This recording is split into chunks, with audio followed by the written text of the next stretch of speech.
नमस्कार दोस्तों, स्वागत है हमारे यूट्यूब चैनल में। आज हम लोग डिस्कस करने वाले हैं पॉलिटी का एक सेगमेंट है सरकार का गठन यानी संसद का गठन।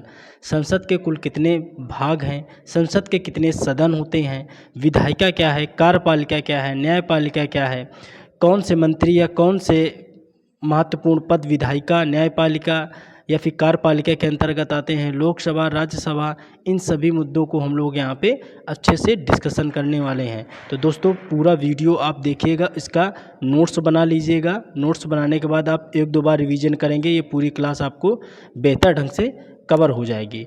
तो चलिए दोस्तों शुरू करते हैं आज की क्लास, हम लोग देखते हैं। तो उससे पहले जो लोग चैनल पर नए हैं वो लोग वीडियो को लाइक कर दें, चैनल को सब्सक्राइब कर दें, वीडियो को एक बार शेयर ज़रूर कर दें। तो चलिए दोस्तों शुरू करते हैं हम लोग सरकार का गठन, किस तरीके से सरकार का गठन होता है। तो दोस्तों सबसे पहले हमें चीज़ें समझनी है कि सरकार के गठन में जो भारत एक लोकतांत्रिक देश है, तो भारत में जो शासन व्यवस्था चलती है वो किस तरीके से चलती है, संघात्मक शासन प्रणाली के आधार पे चलता है भारत का शासन। तो सबसे पहले तो हमें ये चीज़ समझनी होगी कि संघात्मक शासन प्रणाली क्या होती है। तो दोस्तों समझते हैं कि संघात्मक शासन प्रणाली में शक्ति का बंटवारा दो रूपों में किया जाता है, एक तो केंद्र और दूसरा राज्य, यानी शक्ति को दो भागों में विभाजित किया जाता है केंद्र और राज्यों के मध्य में। इसी को कहते हैं संघात्मक शासन प्रणाली। यानी जब एक शक्ति को दो भागों में विभाजित कर दिया जाता है तो उसको कहते हैं संघात्मक शासन प्रणाली। इसको कनाडा के संविधान से लिया गया है। तो सिर्फ आपको ये रटना नहीं है, सिर्फ आप समझ लें कि जो बोला जाता है कि संघात्मक शासन प्रणाली पर भारत शासन करता है, तो इस चीज़ को समझाने के तौर पे हमने इस परिभाषा को डिस्क्राइब किया है। सिर्फ आपको ये समझना है कि जो संघीय व्यवस्था है, ये संघात्मक शासन प्रणाली है, वो कहाँ से ली गई है, तो कनाडा से ली गई है। अब देख लेते हैं कि सेंट्रल गवर्नमेंट का जो स्ट्रक्चर होता है वो किस तरीके से होता है। तो देखो सबसे पहले समझ लेते हैं कि इसके तीन भाग होते हैं। एक होती है विधायिका, दूसरा होता है कार्यपालिका, तीसरा होता है न्यायपालिका। तो जो विधायिका और कार्यपालिका, एक सेकंड इसको ले लेते हैं, अब बताते हैं। जो विधायिका होती है, विधायिका का क्या काम होता है, या कानून बनाने का कार्य करती है। कार्यपालिका या कानून को लागू करती है। और न्यायपालिका का क्या काम है, तो यह न्याय दिलाने का कार्य करती है। इतनी बात समझ में आ गई कि इसकी तीन बॉडी हैं, एक है विधायिका, दूसरी है कार्यपालिका, तीसरी है न्यायपालिका। विधायिका काम करेगी कानून बनाने का, कार्यपालिका काम करेगी कानून को लागू करने का, न्यायपालिका काम करेगी न्याय दिलाने का। अब विधायिका के दो भाग हैं, एक केंद्र की तरफ समझिए, दूसरा राज्य में समझिए। उसी तरीके से कार्यपालिका में भी दो भाग हो जाएंगे, एक केंद्र पे, एक राज्य पे। क्यों? हमने बताया कि भारत में संघीय शासन व्यवस्था है, और संघीय शासन व्यवस्था की ये एक शर्त है कि उसमें शक्ति का बंटवारा दो भागों में किया जाता है। तो एक हो गया केंद्र में, दूसरा हो गया राज्य में। अब न्यायपालिका यह एक एकीकृत व्यवस्था होती है, यानी कि ऊपर से लेकर के नीचे, यानी कि नीचे से लेकर के ऊपर तक यह जाने वाली एकीकृत व्यवस्था होती है। तो इसमें राज्य और केंद्र का मैटर नहीं होता है। ठीक है, तो अब समझते हैं विधायिका। तो विधायिका में यह कानून बनाने का कार्य करती है। इसके दो भाग हो गए, केंद्र और राज्य। तो केंद्र में जो विधायिका होती है उसको बोला जाता है संसद, और जो राज्य में जो विधायिका होती है उसको बोला जाता है विधानमंडल। चीज़ों को बहुत बेहतर ढंग से समझिएगा, इसको दोबारा से समझा दे रहे हैं कि हम लोग समझ रहे हैं विधायिका। विधायिका को हमने दो भागों में समझा कि एक केंद्र पे और राज्य पे। तो केंद्र पे जो विधायिका होती है उसको बोला जाता है संसद, और जो राज्य पे जो विधायिका होती है उसको बोला जाता है विधानमंडल। और विधायिका किसको कहते हैं? कानून बनाने का काम करती है, जो उसे हम विधायिका कहते हैं। संसद के दो भाग हैं, एक है दो सदन है, एक है लोकसभा और राज्यसभा।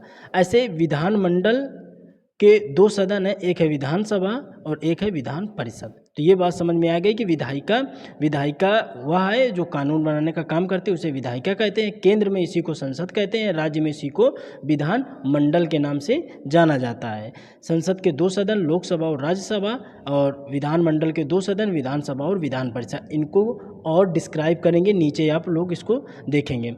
अब देखते हैं कार्यपालिका। कार्यपालिका किस तरीके से काम करती है। तो कार्यपालिका के भी दो भाग हमने बताया, कानून को लागू करने का काम करेगी। विधायिका कानून बना देगी, अब कार्यपालिका का काम है कि कानून को लागू करे। केंद्र में कुछ पद दिए गए हैं, उसी तरीके से राज्य में कुछ पद हैं, महत्वपूर्ण पद हैं। केंद्रों में आप देखते हैं राष्ट्रपति, उपराष्ट्रपति, प्रधानमंत्री और मंत्रिपरिषद। मंत्रिपरिषद और मंत्रिमंडल इसी में शामिल है। मंत्रिपरिषद और मंत्रिमंडल में अंतर है। मंत्रिपरिषद में क्या होता है कि इसमें कैबिनेट मंत्री, राज्य मंत्री और उप मंत्री होते हैं, जबकि मंत्रिमंडल में क्या होता है, कैबिनेट मंत्री और प्रधानमंत्री का ही पद होता है। अगर आपसे ये पूछ लिया जाए कि मंत्रिपरिषद आकार में बड़ा होता है कि मंत्रिमंडल बड़ा होता है, तो आप एक शब्दों में जवाब देंगे कि सर मंत्रिपरिषद आकार में बड़ा होता है। इसमें 70 से 75 मंत्री लगभग होते हैं, और जो मंत्रिमंडल होता है वह छोटा होता है, इसमें 15 से 20 मंत्री होते हैं। लेकिन अगर पावर की बात करी जाए कि सबसे ज़्यादा किसके पास होती है, तो मंत्रिमंडल के पास सबसे ज़्यादा पावर देखने को मिलती है। तो ये चीज़ आप यहाँ पे समझ गए कि मंत्रिमंडल और मंत्रिपरिषद के बारे में। ठीक है, अब देखते हैं इसमें कि जैसे केंद्र में हमने समझ लिया, अब ऐसे राज्य में कार्यपालिका में कौन मुख्य रूप से कार्य करते हैं, तो राज्यपाल हो गए, मुख्यमंत्री हो गए और मंत्री परिषद हो गए। ठीक है, तो ये बात समझ में, यहाँ से हम लोगों को समझ में आ गई कि कार्यपालिका और विधायिका। अब न्यायपालिका को हमने मुख्य रूप से आपसे बताया कि इसका मुख्य कार्य क्या है, कि न्याय दिलाना इसका मुख्य कार्य है। ठीक है, अब यह एकीकृत व्यवस्था पे आधारित होती है, यानी कि नीचे से लेकर के ऊपर। ठीक है, तो आपने जैसे कि अब सबसे ऊपर होता है सुप्रीम कोर्ट, फिर होता है हाई कोर्ट, फिर होता है जिला कोर्ट, फिर होता है अधीनस्थ न्यायालय। यानी कि अगर आपको केस करना है तो सबसे पहले अधीनस्थ न्यायालय पे केस करेंगे, फिर जिला न्यायालय पे करेंगे, फिर हाई कोर्ट पे करेंगे। जब हाई कोर्ट पे भी नहीं होगी तो सुप्रीम कोर्ट पे होगी। वो अलग बात है कि कुछ शर्तों पे आप डायरेक्ट सुप्रीम कोर्ट पे जा करके अपनी बात को रख सकते हैं, अपना केस सुप्रीम कोर्ट पे पेश कर सकते हैं। तो यहाँ तक बात हम समझ में आ गई कि इसके 3 बॉडी बनाई हमने, एक विधायिका, दूसरा कार्यपालिका, तीसरा न्यायपालिका। विधायिका या कानून बनाएगी, कार्यपालिका या कानून लागू करेगी, न्यायपालिका न्याय दिलाएगी। विधायिका भी 2 स्तरों में समझ ली, क्योंकि भारत संघीय व्यवस्था है, तो केंद्र और राज्य में अलग अलग हमने यहाँ पे समझ लिया। ये चीज़ें समझ में आ गई होंगी, इसको ऐसे ही चार्ट आप लोग बनाइएगा। अब आगे देख लेते हैं हम लोग कि कार्यपालिका का जो वास्तविक प्रमुख होता है वो प्रधानमंत्री होता है। अब समझते हैं एक एक बॉडी को। हमने यहाँ पे आपको बताया, ध्यान दीजिएगा, अभी हमने आपको बताया विधायिका, तो हम एक एक बॉडी को यहाँ पे डिस्कस करेंगे। पहले विधायिका में जितने भी पार्ट हैं, ये संसद, लोकसभा, राज्यसभा, इसको डिस्कस करेंगे, फिर ये राज्य में डिस्कस करेंगे। वैसे फिर कार्यपालिका का बनाएंगे वीडियो, कार्यपालिका में जितने भी इंपॉर्टेंट चीज़ें हैं उनको हम लोग यहाँ पे डिस्कस करेंगे। इसके बाद बनाएंगे न्यायपालिका। तो हम लोग एक एक टॉपिक को डिस्कस करेंगे। तो अभी हम लोग डिस्कस करने वाले हैं विधायिका। विधायिका के अंतर्गत संसद है, जिसमें लोकसभा और राज्यसभा को अभी हम लोग पढ़ेंगे। इसके बाद हम लोग पढ़ेंगे विधानमंडल के बारे में, फिर कार्यपालिका पे आएंगे और कार्यपालिका में केंद्र और फिर राज्यों के बारे में पढ़ेंगे। तो इस तरीके से हम लोगों ने इसको सेटअप बनाया और इसी तरीके से आपकी क्लास होने वाली है। अब देखते हैं हम लोग विधायिका। तो विधायिका का हमने ऊपर आपको बताया कि विधायिका का मुख्य कार्य क्या है। तो आपने समझा कि विधायिका का मुख्य कार्य क्या है, कि विधायिका का मुख्य कार्य है कानून को बनाना। तो विधायिका क्या काम करेगी, कि कानून का निर्माण करेगी। ठीक है, इसे ही संसद के नाम से, केंद्र में संसद के नाम से जानते हैं, अगर राज्य में बोल दिया जाए तो विधान मंडल के नाम से जानते हैं। ये आपने अच्छे से चीज़ें समझ ली हैं। अब संसद क्या है, तो अब संसद के बारे में हम लोग अच्छे से डिस्कस करेंगे। तो समझते हैं कि संसद क्या है। तो संसद दोस्तों क्या है, हमने बताया कि इसमें विधायिका, जो केंद्र में जो विधायिका है उसी को हम लोग संसद कहते हैं, या कानून बनाने का काम केंद्र में करती है, और राज्य स्तर पे विधानमंडल काम करता है। अब देखो, इसका गठन जो हुआ अनुच्छेद 79 के तहत होता है। इसके 2 सदन हैं, एक है राज्यसभा, दूसरा है लोकसभा। अगर इसके गठन की बात करी जाए तो राज्यसभा का गठन 80 अनुच्छेद के तहत, लोकसभा का गठन 81 अनुच्छेद के तहत होता है। संसद के 3 अंग हैं, राज्यसभा, लोकसभा और राष्ट्रपति। देखो, अगर सदन की बात करें, इस चीज़ को बहुत अच्छे से समझना है। सदन की बात करें तो 2 सदन हैं, लोकसभा और राज्यसभा। अंग की बात करें तो 3 अंग हैं, राज्यसभा, लोकसभा और राष्ट्रपति इसमें शामिल हो जाता है। राष्ट्रपति क्या करता है, जो दोनों सदन हैं उनके अगर बैठक होती है या कोई सत्र बुलाता है तो बुलाता कौन है, तो बुलाता है राष्ट्रपति। तो इस चीज़ को आप लोग याद रखिएगा कि अगर इन दोनों सदनों की अगर बैठक को कोई आहूत करता है, कोई बुलाता है, तो उसको वो कौन है, राष्ट्रपति। लेकिन अध्यक्षता कौन करता है, तो लोकसभा अध्यक्ष। ये बात आप अच्छे से याद रखिएगा। बुलाता कौन है, तो राष्ट्रपति। अध्यक्षता कौन करेगा, तो लोकसभा अध्यक्ष। अगर राज्यसभा, लोकसभा की कोई बैठक होनी है तो उसको बुलाएगा, आहूत कौन करेगा, तो राष्ट्रपति। अध्यक्षता करेगा लोकसभा अध्यक्ष। यहाँ तक हमारे बात समझ में आ गई। अब देखो, भारतीय संसद का भवन का निर्माण किया था एडविन लुटियंस और हर्बर्ट बेकर ने किया था। ठीक है, अब देखते हैं संसद के 2 सदन हैं, हमने आपको बताया ये कौन कौन से, लोकसभा और राज्यसभा। तो लोकसभा और राज्यसभा के बारे में आप थोड़ी सी बातें समझ लो कि लोकसभा की मुख्य बातें क्या हैं और राज्यसभा की मुख्य बातें क्या हैं। जैसे लोकसभा को निम्न सदन, हाउस ऑफ पीपुल, जनता का सदन, प्रथम सदन, सबसे लोकप्रिय सदन, युवाओं का सदन या अस्थायी सदन के रूप में जाना जाता है। वैसे ही राज्यसभा के बारे में जानते हैं कि इसे उच्च सदन, काउंसिल ऑफ स्टेट, चर्चित लोगों का सदन, द्वितीय सदन या स्थायी सदन के रूप में जाना जाता है। तो ये चीज़ें हमने समझ ली कि लोकसभा और राज्यसभा के क्या अन्य नाम है, इनको अन्य किस नामों से जाना जाता है। अब हम लोग एक एक डिस्कस करने वाले हैं कि लोकसभा के बारे में और राज्यसभा के बारे में। तो चलते हैं हम लोग डिस्कस करते हैं। अभी समझते हैं लोकसभा। लोकसभा क्या होती है, इसका संरचना क्या है, इसमें कितने मंत्री होते हैं, इसमें कितने सदस्य होते हैं, किस तरीके से कार्य करती है, किसके प्रति उत्तरदायी होती है, कौन इसका हेड होता है, सारा चीज़ यहाँ पे हम लोग अच्छे से डिस्कस करने वाले हैं। जितना हमने इस वीडियो में बताया है आपको, सारा आप अच्छे से कॉपी नोट करिएगा। सिर्फ रिवीजन क्लास के तौर पे इसको समझिए, इससे बाहर कुछ भी होने वाला नहीं है। अगर क्वेश्चन आपका फ्रेम होगा संसद, लोकसभा, राज्यसभा से, तो इसी से क्वेश्चन बनेगा। आप परेशान मत होइएगा। अब इसके बाद टेस्ट सीरीज वगैरह लगाइएगा तो आपको खुद ही पता चल जाएगा। अब देख लेते हैं, सबसे पहले समझते हैं लोकसभा। लोकसभा में देखते हैं इसका गठन अनुच्छेद 81 या निम्न सदन है। इसे भंग किया जा सकता है। इसे जनता का सदन और लोकप्रिय सदन कहते हैं। ये हमने ऊपर आपको डिस्कस कर दिया इनके अन्य नामों के तौर पे, तो वहाँ से आप इसको देख लीजिएगा, ठीक है। अब ये बात समझ में आ गई। देखो हमने इसका जो अनुच्छेद का जो वीडियो है वो बना दिया है, तो उसमें शॉर्ट ट्रिक का भी इस्तेमाल करा है, तो आप लोग डिस्क्रिप्शन में लिंक डाल देंगे, तो वहाँ से जाकर के वो वीडियो आप देख लीजिएगा। अब देखते हैं इसकी संरचना क्या है। तो संरचना के तौर पर देखते हैं, इससे क्वेश्चन अच्छे से खूब बेहतर ढंग से पूछा जाता है, तो इसको हम लोग डिस्कस करेंगे।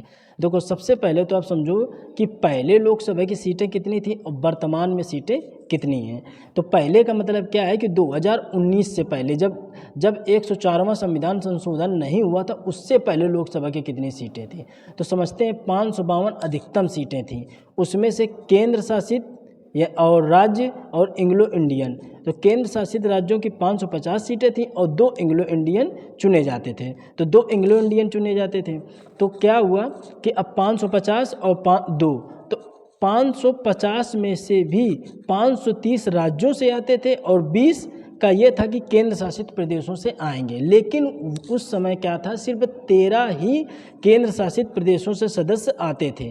तो 13 ये हो गए। तो अब हम लोग यहाँ पे काउंट करेंगे तो 530 ये हो गए और 13 सदस्य ये होने तो 20 चाहिए, लेकिन 13 ही सदस्य वहाँ से मिलते थे हमें केंद्र शासित प्रदेशों से। तो 530 और 13 और 2 सदस्य कौन से जो मनोनीत होते एंग्लो इंडियन के थे। तो टोटल कितनी संख्या हो गई, 545। ये 545।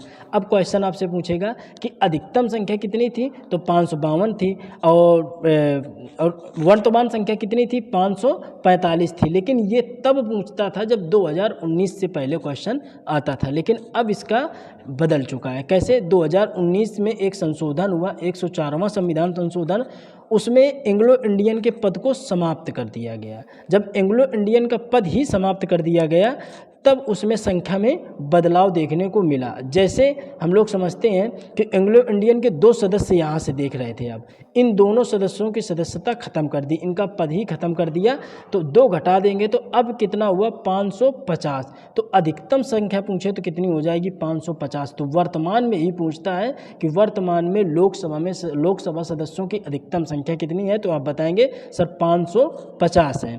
अब क्या है कि 550, अब इसमें से ये जब पद खत्म हो गए तो बचे हमारे पास कितने, 550 बचे, जिसमें से राज्यों और केंद्र शासित प्रदेशों थे। राज्यों से कितने थे, 530। तो राज्यों से 530, केंद्र शासित से 20 होने चाहिए थे, लेकिन मिलते कितने थे हमसे, 13 मिलते। तो यहीं पे हमने 13 मेंशन कर दिए। अब क्या था, यहाँ पे देख लो कि जम्मू कश्मीर और लद्दाख ये यूटी बना दिए गए, समझ गए, ये यूटी बना दिए गए। तो जम्मू कश्मीर में उस समय 5 सीट थी और लद्दाख में 1 सीट थी, ठीक। तो वो सीटें इसी में जुड़ी हुई थी। तो जब यूटी बना दिए गए, जब वो इस तरफ आ गई, केंद्र शासित प्रदेशों में आ गई, तो इनकी 6 सीट यहाँ से कम हो गई थी। ये कितनी हो गई, 524, और इसमें 6 जोड़ देंगे तो ये हो जाएगी 19।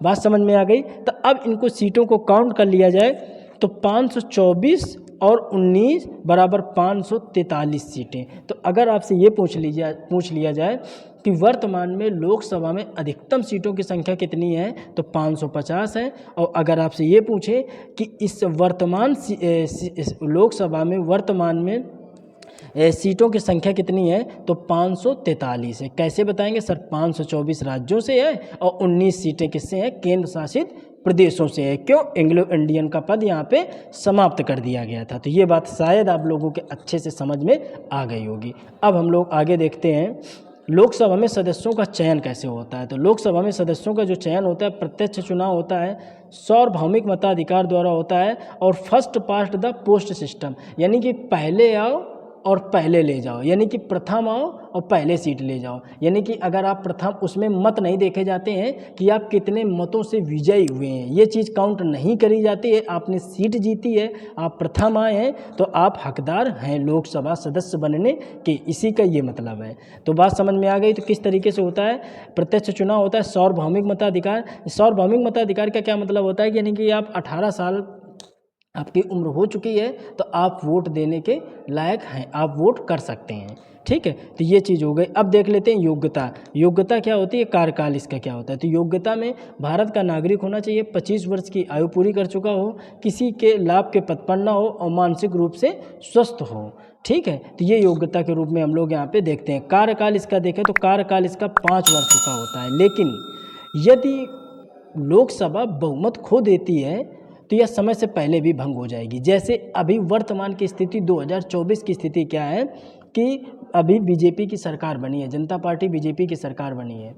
यह सरकार गठबंधन से बनी है। जितने भी लोग गठबंधन में जुड़े हैं, अगर वो लोग इनसे हट जाते हैं, अपना रास्ता अलग कर लेते हैं, तो सरकार बहुमत खो देगी। तो सरकार जब बहुमत खो देगी तो सरकार क्या हो जाएगी, लोकसभा भंग हो जाएगी। ठीक है, तो वही चीज़ है कि इसका ये पहले भी भंग की जा सकती है। तो इसका जो सेकंड पॉइंट लिखा है कि यदि वह बहुमत खो देते हैं तो समय से पहले भी भंग हो जाएगी, तो वो ये इसका यही मतलब है। अब देख लेते हैं अनुच्छेद 85 क्या कहता है। अनुच्छेद 85 कहता है कि इसमें राष्ट्रपति को यह शक्ति प्राप्त है कि प्रधानमंत्री के कहने या अनुरोध पर भी लोकसभा को समय से पहले भंग कर सकता है। तो यह पावर राष्ट्रपति के हाथ में है कि अगर वो प्रधानमंत्री कहता है या अनुरोध करता है तब भी लोकसभा को भंग करा जा सकता है। ये सारे आर्टिकल पूछे जाते हैं, तो इस वजह से हमने यहाँ पे मेंशन करा। आप इनको नोट डाउन करिएगा, अच्छे से रिवाइज भी करिएगा। और इसमें कुछ बातें हैं कि जैसे राष्ट्रीय आपात के समय संपूर्ण लोकसभा का कार्यकाल 1 वर्ष बढ़ाया जा सकता है। ठीक है, और फिर भी अगर आपात की स्थिति नहीं खत्म होती है तब उसको और 1 वर्ष बढ़ा देंगे। अगर फिर भी नहीं समाप्त होती है तो उसको 1 साल और बढ़ा दिया जाएगा। और जैसे ही राष्ट्रीय आपातकाल समाप्त होगा तो उसके 6 माह के भीतर चुनाव को संपन्न कराना होगा, यह भी एक शर्त है। तो ये बात आप समझ गए होंगे कि लोकसभा का कार्यकाल कितना होता है, उसको कब कब भंग किया जा सकता है। अब देखते हैं कि 42वां जो संविधान संशोधन 1976 में हुआ था इंदिरा गांधी के समय, उस समय कार्यकाल इसका 6 वर्ष का था।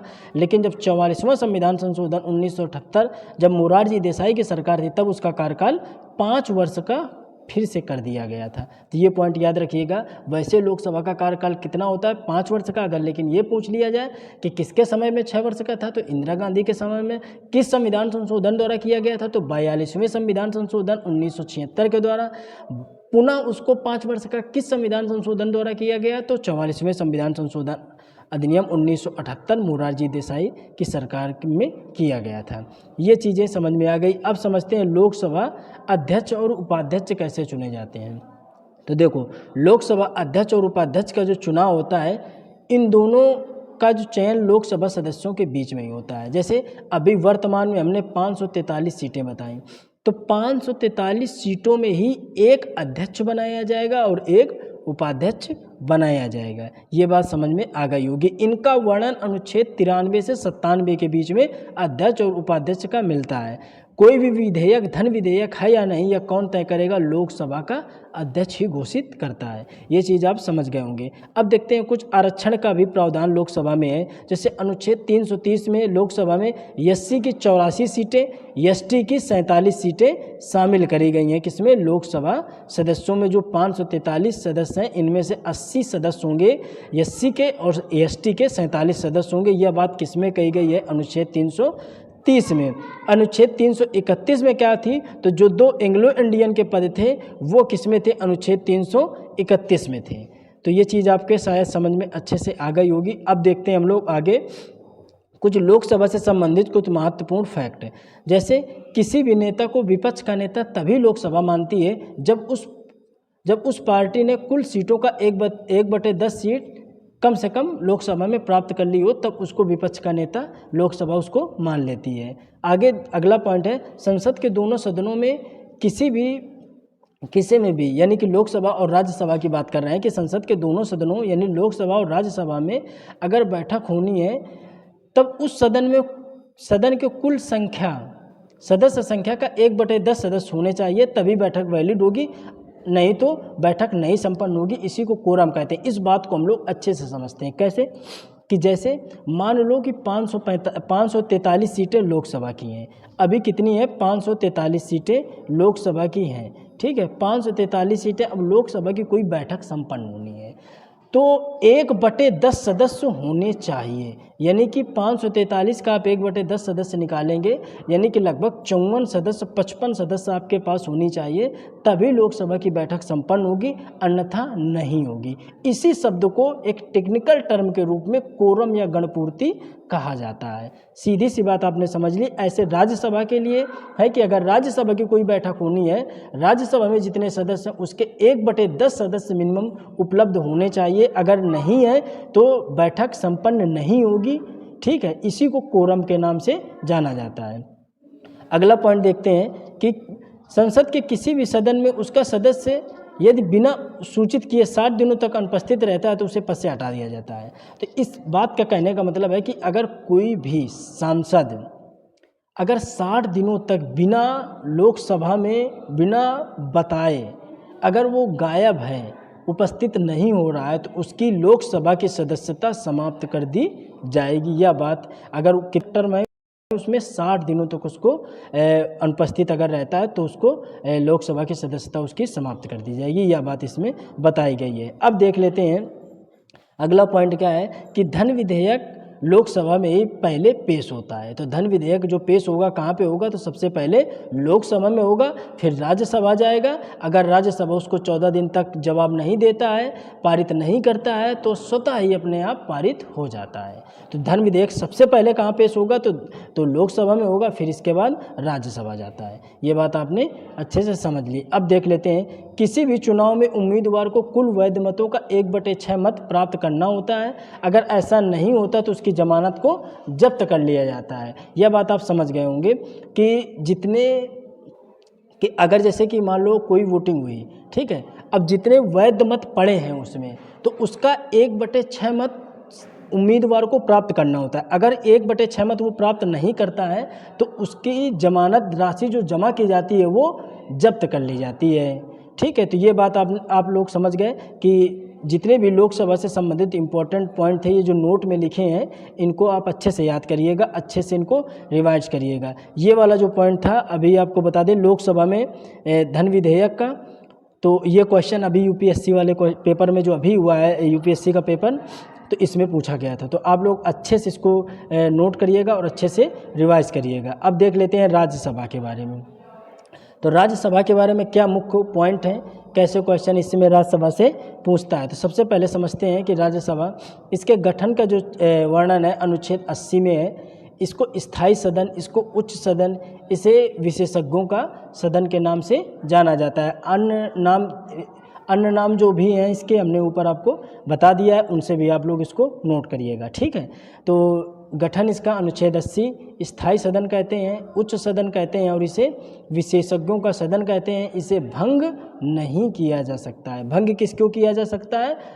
लोकसभा को, लेकिन राज्यसभा को भंग नहीं किया जा सकता। इसकी संरचना की बात करें कि इसकी संरचना क्या है, तो देखते हैं। तो इसमें अधिकतम सदस्यों की संख्या कितनी होगी? 250। लेकिन अगर वर्तमान में लोकसभा में पूछे अधिकतम सदस्यों की संख्या कितनी होगी तो 550। अगर वर्तमान में संख्या पूछे तो कितनी होगी? 543। ये किसका डाटा है? ये लोकसभा का डाटा है। लेकिन राज्यसभा में देख लेते हैं हम लोग कि राज्यसभा में अधिकतम सदस्यों की संख्या 250 है, जिसमें राज्यों और यूटी से 238 सदस्य होते थे और राष्ट्रपति 12 सदस्यों को मनोनीत करता था। होने 238 चाहिए, लेकिन वर्तमान में 233 सदस्य ही हम लोगों को मिल पा रहे हैं। तो 233 और 12 जोड़ देंगे तो 245 सदस्य वर्तमान में हमारे किसमें है, राज्यसभा में हैं। तो अधिकतम सदस्य संख्या कितनी है, 250, वर्तमान में कितनी है, 245। अगर लोकसभा में पूछे अधिकतम 550, वर्तमान में 543। ये बात समझ में आप लोगों के आ गई होगी। अब देख लेते हैं सदस्यों का निर्वाचन कैसे होता है राज्यसभा में। तो राज्यसभा में सदस्यों का निर्वाचन होता है, राज्य और यूटी से जो सदस्य आते हैं वो अप्रत्यक्ष रूप से चुने जाते हैं, और बाकी जो सदस्य थे 12 सदस्य वो क्या होते हैं, मनोनीत किए जाते हैं। तो यूपी में अगर लोकसभा की संख्या पूछी जाए सदस्यों की तो 80 है, और राज्यसभा की पूछी जाए तो 31 है। अगर योग्यता की बात करें, योग्यता क्या है इनकी, तो भारत का नागरिक हो, कम से कम 30 वर्ष की आयु प्राप्त कर चुका हो और मानसिक रूप से वह स्वस्थ हो। तो किसमें है वो किसकी योग्यता है, तो राज्यसभा की योग्यता है। यानी कि अगर वो कम से कम 30 वर्ष की आयु प्राप्त कर चुका है तो राज्यसभा सदस्य बनने के लायक है वो। आगे हम लोग देख लेते हैं कार्यकाल इसका क्या है। तो कार्यकाल के बारे में देखते हैं कि राज्यसभा में सदस्यों का कार्यकाल होता है 6 वर्ष, ठीक है, लेकिन प्रति 2 वर्षों में 1/3 सदस्य अवकाश ग्रहण करते हैं। तो ये बात समझ में आ गई कि 2 वर्षों में 1/3 सदस्य अवकाश ग्रहण करते हैं। वैसे इनका कार्यकाल कितना होता है, 6 वर्ष का होता है। राज्यसभा में जो सभापति होता है, जिसको एक शब्दों में हम लोग उपराष्ट्रपति कहते हैं, उसकी क्या भूमिका होती है, इस चीज़ को समझते हैं। इससे क्वेश्चन आपसे अच्छे से पूछता है। देखते हैं सबसे पहले कि राज्यसभा में सभापति या राज्यसभा में एक तरह से अध्यक्ष के रूप में कार्य करता है। इसे ही उपराष्ट्रपति के रूप में जाना जाता है, उपराष्ट्रपति कहा जाता है। उपराष्ट्रपति किसी भी सदन का सदस्य नहीं होता है, ये वीवीआई पॉइंट है, इसको नोट करिएगा कि उपराष्ट्रपति किसी भी सदन का सदस्य नहीं होता है। लेकिन उपसभापति इन्हीं सदस्यों में से होता है। जो राज्यसभा होती है, राज्यसभा में जो सभापति चुना जाता है वो ना तो लोकसभा का होता है ना तो वो राज्यसभा का होता है, वो किसी भी सदन का सदस्य नहीं होता है। लेकिन जो उपसभापति होता है वो राज्यसभा का ही होना चाहिए। कोई एक मेंबर होगा जिसे उपसभापति बनाया जाता है। सभापति का जो कार्य होता है, बैठकों का आयोजन करना, सदन में बोलने की अनुमति देना और बैठक संचालित करना, ये किसका कार्य होता है, सभापति का होता है, जिसको हम लोग उपराष्ट्रपति के तौर पे जानते हैं।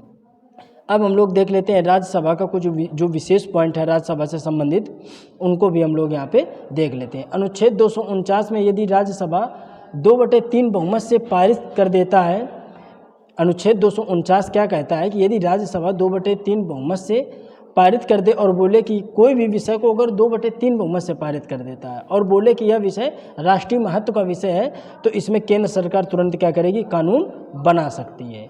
यह बात किसमें कही गई है, अनुच्छेद 249 यह बात कहता है कि यह राज्यसभा किसी भी विषय को 2/3 बहुमत से पारित कर देता है तो केंद्र सरकार उस पर कानून बना सकती है। अनुच्छेद 312 क्या कहता है, तो अनुच्छेद 312 इसमें यह बात बताई गई है कि 3 अखिल भारतीय सेवाएं के बारे में अनुच्छेद 312 कहता है।